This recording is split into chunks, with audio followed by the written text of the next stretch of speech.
தமிழ் புத்தாண்டு வரும்போதே கிட்டத்தட்ட பௌர்ணமி அம்சம் வந்துரும். ஏன்னா, அங்க ராசிக்கு 7ல தான் சூரியன் இருக்கார். இவங்களுக்கு முதல்ல லாபாதிபதி பார்வையுடன் இவங்களுக்கு வருடம் தொடங்குது. பொதுவாவே இந்த தமிழ் புத்தாண்டு சிறப்படையது லாபாதிபதி. அப்போ குரு பார்வையும் வருது. 6ல் சனி மறையுது ஃபர்ஸ்ட்டு.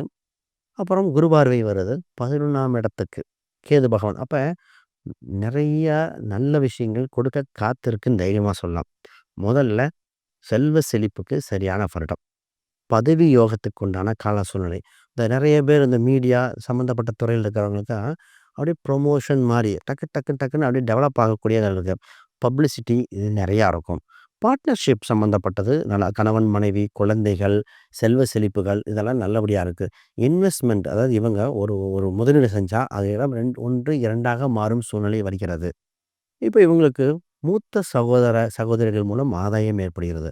இப்ப இவங்களுக்கு என்ன வழிபாடு செய்தால் சிறப்பா இருக்கும் அப்படின்றதுனா, முதல்ல இவங்க வழிபாடு செஞ்சு இன்னும் டெவலப் ஆக வேண்டியது பார்த்தீங்கன்னா, முருகர் அதாவது வள்ளி தெய்வானையோட இருக்கிற முருகர் அம்ச வழிபாடு ஒன்று சிறப்பா இருக்கும்.